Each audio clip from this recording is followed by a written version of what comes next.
नमस्कार दोस्तों।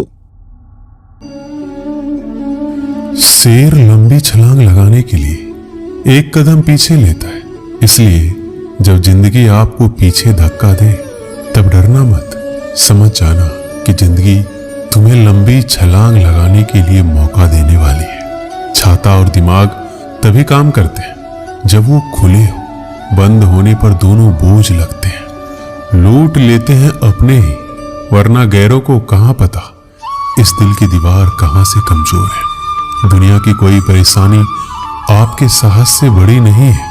खुद को इतना कमजोर मत होने दो कि तुम्हें किसी के एहसान की जरूरत हो। किताबों की अहमियत अपनी जगह है, सबको वही याद रहता है जो वक्त और लोग सिखाते हैं। जीवन में गिरना भी अच्छा है, औकात का पता चलता है। बढ़ते हैं जब हाथ उठाने को तो अपनों का पता चलता है। जब आप एक कठिन दौर से गुजरते हैं, जब सब कुछ आपका विरोध करने लगता है, जब आपको लगता है कि आप एक मिनट भी सहन नहीं कर सकते, तब हार ना माने, क्योंकि यही वह समय और स्थान है जब आपका अच्छा समय शुरू होगा। आज तुम्हारे जीवन में कितनी मुसीबतें हैं, इससे कोई फर्क नहीं पड़ता। फर्क पड़ता है तो बस इस बात से कि तुम इसका सामना कैसे करते हो। श्री कृष्ण कहते हैं, चुनौतियों से तू क्यों डरता है, उनका सामना करना सीख, क्योंकि चुनौतियां ही तुम्हें महान सफलता के लिए तैयार करेगी। संघर्ष जितना बड़ा होगा, जीत उतनी ही शानदार होगी। जिस प्रकार पतझड़ के पेड़ों पर नए पत्ते आते हैं, उसी प्रकार जीवन में संघर्ष और कठिनाइयों के बाद ही अच्छे दिनों का आगमन होता है। बस तुम्हें खुद पर धैर्य रखना होगा। माना कि संघर्ष के दिन सबसे कठिन और तकलीफ भरे हैं, पर तू खुद पर भरोसा रख। ये दिन भी ढल जाएंगे और यही दिन तुझे जिंदगी में और मजबूत बनाएंगे। हमेशा याद रखना, बेहतरीन दिनों के लिए बुरे दिनों से लड़ना पड़ता है। जीवन में सबसे कठिन दौर वह नहीं जब तुम्हें कोई समझता नहीं है, बल्कि सबसे कठिन दौर तब होता है जब तुम अपने आप को नहीं समझ पाते। कष्ट सहने पर हमें अनुभव होता है, और दर्द हो तभी हम सीख पाते हैं। कुछ पाना है तो कुछ खोना होगा। जो भी हो हासिल अपना होगा। जीतने का मजा तो तभी आता है जब पूरी दुनिया तेरे हारने का इंतजार कर रहा हो। वक्त से लड़कर जो नसीब बदल दे, इंसान वही जो अपनी तकदीर बदल दे। कल क्या होगा कभी ना सोचे, क्या पता कल वक्त खुद अपनी तस्वीर ही बदल दे।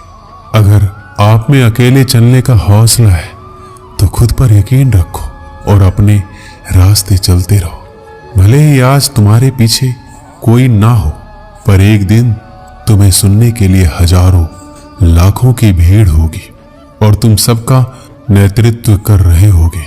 अगर आप मेहनत को अपनी आदत बना लेते हैं तो जीवन में आपको कोई सफल होने से नहीं रोक सकता। श्री कृष्ण कहते हैं, हमें कोहरा भी एक बहुत बड़ी बात सिखाती है।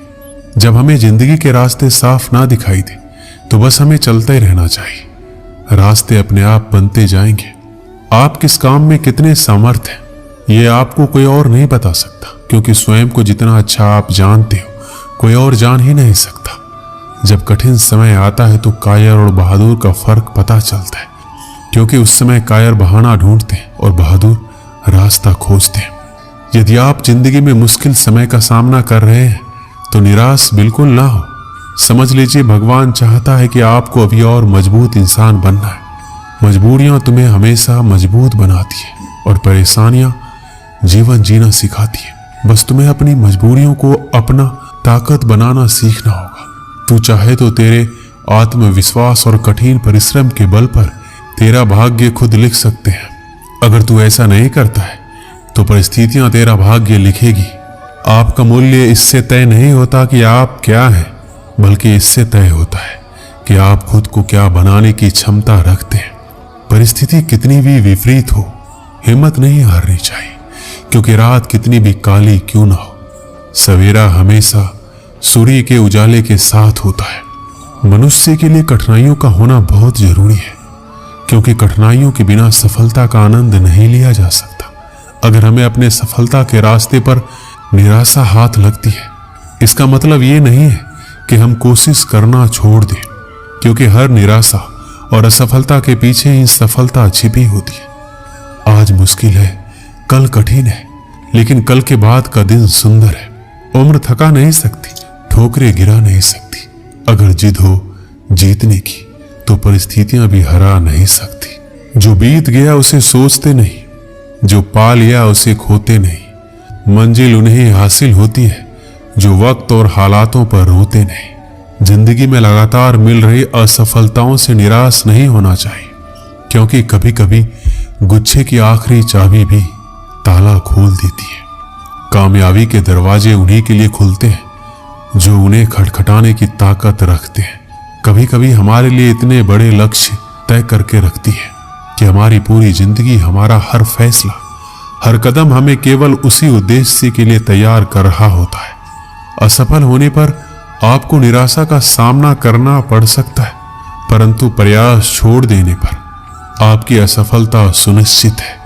वक्त दुनिया का सबसे महंगा तोहफा होता है। जब कोई आपको अपना वक्त देता है तो वह अपनी जिंदगी का ऐसा पल आपको देता है जो कभी वापस लौट कर नहीं आता। इसलिए किसी के समर्पण का हमेशा सम्मान करें।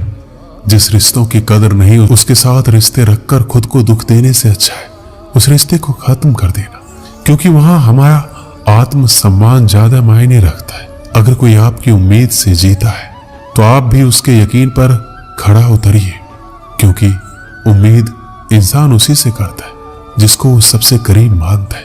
किसी भी चीज को सीखना शुरुआत में भले ही हमेशा कठिन होता है, पर असंभव तो बिल्कुल नहीं होता। इस पल में ही अपनी तरफ से की गई बेहतरीन कोशिश आपको अगले पल में किसी बेहतरीन जगह पर ले जा सकती है। समझदार इंसान वह नहीं जो ईंट का जवाब पत्थर दे, बल्कि समझदार इंसान वो होता है जो फेंके गए ईंट से अपना घर बना ले। खुशियां उन लोगों को जरूर मिलती है जो दूसरों को खुश करने की कोशिश करते हैं। जीवन में खुश रहने का एक ही मंत्र है, उम्मीद केवल खुद से करें, किसी और से नहीं। बहुत समय पहले की बात है, एक किसान अपनी बुरी आर्थिक स्थिति से हार मानकर गांव के एक साहूकार से कर्ज लेता है, लेकिन काफी वक्त बीत जाने पर भी साहूकार का ऋण नहीं चुका पाया। गांव का वह साहूकार बूढ़ा और देखने में बदसूरत था। उसके अनुचित स्वभाव के कारण गांव में कोई उसे पसंद नहीं करता था। किसान के परिवार में उसके और उसकी एक बेटी के सिवा कोई और नहीं था। उसकी लड़की बहुत ही सुंदर और अच्छे स्वभाव की थी। किसान ने उसे बड़े ही लाड़ प्यार से पाला था। वह अपने पिता के साथ खेतों में काम करती, पर एक दिन उसे बूढ़ा साहूकार की नजर उसकी खूबसूरत लड़की पर पड़ी। वह उस पर मोहित हो गया। वह मन ही मन उससे विवाह करने की सोचने लगा, लेकिन उसे पता था किसान अपनी लड़की का विवाह उससे कभी नहीं करेगा। और उसे यह भी मालूम था किसान इस समय ऐसी स्थिति में नहीं है कि उसका कर्ज चुकता कर सके। इन सारी बातों को मन में रख हुआ स्वयं ही एक दिन किसान के खेत की ओर जाने वाले रास्ते पर जा पहुंचा। रास्ता छोटे छोटे कंकड़ पत्थरों और रोड़ियों से भरा पड़ा था। वह किसान और उसकी बेटी दोनों वहीं पर थे। उसने किसान से कर्ज के विषय में बात करते हुए सामने एक शर्त रखी। शर्त यह थी, अगर उसने अपनी लड़की का विवाह उससे कर दिया तो वह उसके सारे ऋण माफ कर देगा, वो भी ब्याज सहित। साहूकार की इस अजीबोगरीब शर्त से किसान और उसकी बेटी भयभीत हो गए। उस धूर्त साहूकार ने आगे सुझाव देते हुए दोनों से कहा, चिंता करने की कोई बात नहीं है।